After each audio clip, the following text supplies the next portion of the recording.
Hello and welcome back to the channel. So in this video I'm going to continue on where I left off in the first video. So as you can see in this first slide, the overview of how the system is going to be set up. The panel is in the center, and off to the left hand side we have the main PC that's going to drive the flight simulator software. That main PC is going to be connected to 3 large TVs. I don't know the size yet, but they'll probably be 55-inch, 60-inch, somewhere in that range. That gives you a forward-facing view and your 2 side windows. A secondary PC over on the right-hand side runs Air Manager software. It takes all of the output from X-Plane regarding the instruments and instrumentation and displays it in a nice gauge format that's configurable so that PC number 2 is actually driving the video monitor behind the panel. That will have and render out all of the 6-pack instruments that you normally see in an airplane.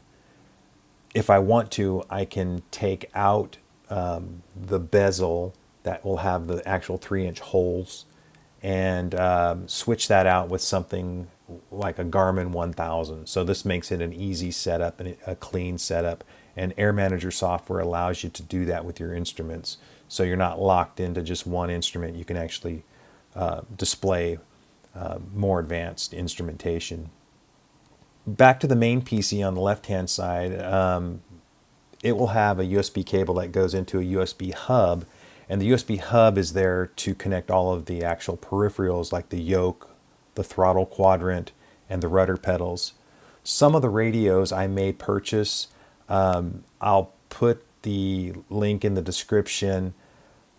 There's some companies that sell some Garmin, like the 530 and the 430s, that are completely turnkey. They're USB devices. You plug in, install the drivers, and you're good to go. They talk to your flight simulator. So some of those radios I may buy and others I may build.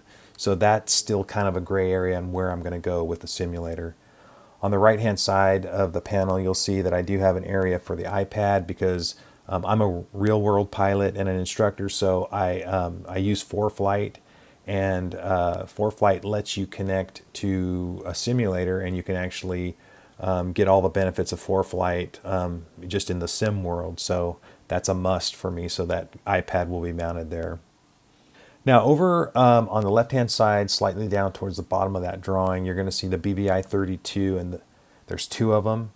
Those are the Leo Bodner Joystick USB Interfaces. Basically those cards are just another joystick, and they have, in this case the BBI-32 has 32 inputs, so you can connect rotary encoders and switches and potentiometers and rotary switches and the encoders as well. But you can connect them all and they will be displayed in the system as a joystick. So then in X-Plane or Microsoft Flight Simulator, you can take those inputs and you can assign them to trigger events in the simulator. So if you turn the Colesman window on the altimeter, it will actually rotate that card in the simulator. So on my panel, the bezel sheet of wood will have the encoders and buttons mounted and in their appropriate locations, and you'll be able to control the instrument and it will give you a realistic look and feel. So I'll show you more about that in the next couple slides. So the 2 BBI-32s will be connected, and I will program X-Plane to trigger the events in the simulator for the appropriate control. There'll also be a fuel selector and a carb heat and a trim wheel connected. I'm not sure if I'm going to buy those. There are companies that make some sim gear, but I may even build those. So we'll figure that out as we go through this process together. So I will provide the link for the radios and the GPSs that you can purchase that are turnkey, that plug in and you just use them with your simulator. Like I said, the GPSs are probably, I will just buy those outright and put those in. The next slide just basically shows some of my working drawing in AutoCAD Lite. AutoCAD Lite is a very easy, intuitive program for me. I got a lot of experience with it, so it's easy for me to lay stuff out. But what I've been finding out is now getting into the 3D realm, the program called SketchUp is actually better at laying out the real world. So let me show you a couple of those. The next slide shows some of the parts that I had laid out in AutoCAD and brought them into SketchUp. This shows the panel. So there's two pieces to the panel. That orange section is the back side of the panel. So these are 2 1/4-inch plywood pieces. The orange one is behind the scene, and that's where I'm going to actually mount the monitors and some of the encoders. So the blue panel you see is probably going to be more like an MDF, very fine finish. That will have the rotary encoders and buttons on it as well, but that will sit over the plywood section. So that will be the removable piece that I can cut out the circular instruments and actually put in a garment if I want. So that is the piece that is interchangeable.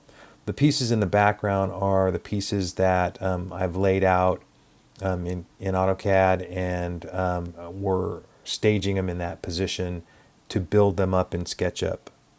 Here's another view of the assembled back piece and how it's all going to go together. And then the next slide shows kind of the front and back. Here's a slide that shows the simulator in its current state right now. I was able to at least start mocking up what the cabin is actually going to look like with the actual panel. Here's another view of the front side of it. So this is where all of the electronics gear and the computers will all be mounted in the front of the airplane. Here is just a simple schematic showing some switches that connect to one of the BBI-32 cards. I'm working on a complete set of drawings here, and I'm going to just kind of flash through these as I'm talking. There's the yoke, there's the throttle quadrant, and there are the pedals that I'm going to purchase from Redbird. You can see that there are several instruments. They all have rotary encoders or push buttons. My goal is to basically produce a set of plans and schematics and provide it to anybody who wants it for free.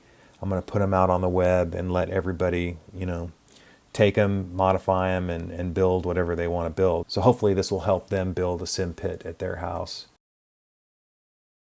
So basically, triggering events in the simulator is done through switches and buttons that are connected to the USB interface.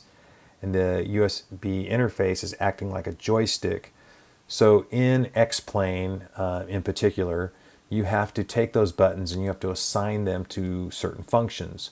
So this spreadsheet that I'm showing you now is basically a list of all the ones I'm going to need for my simulator, and what types of switches or buttons or rotary encoders or rotary switches are used, and somehow just trying to keep track of all this, because now once you have that set up, you have to go ahead and set the button assignments in X-Plane to trigger the correct event with the correct button. So I will provide a list of all of these functions in the final sets of plans that I do produce. But if you are building a simulator, you probably already know that this is pretty important to keep track of all this. You don't want to lose a list like this. You want to actually create it and follow it, and because you will need it to set up the simulator and set up the correct events. So once again, the simulator progress is taking place. I'm still in the planning stages, and I'm still at the stage of laying it all out. And I'm hoping to move forward on this and have another video soon. Hopefully be able to show you some of the highlights and the updates since this video. But again, my plan is to have a nice simulator. I want to be able to use it to practice instrument procedures, and I want to be able to have it to just for pure entertainment, and especially just I like building things, and I like setting up all this stuff on the computer side and through computer-aided drafting and through trial and error. This is a fun hobby, so I'm hoping to get more people involved in flight simulation. So if you have any comments or any questions, yeah, just post them in the comment section, and hopefully I'll try to get back to you as soon as I can. But for now, I'm just moving forward, and I'm just going to continue on, and we'll have another video out soon and show you the updates. And hopefully, if you have any input, please feel free to comment and let me know. That's all I've got for now, and I hope you found this helpful. Have a good day.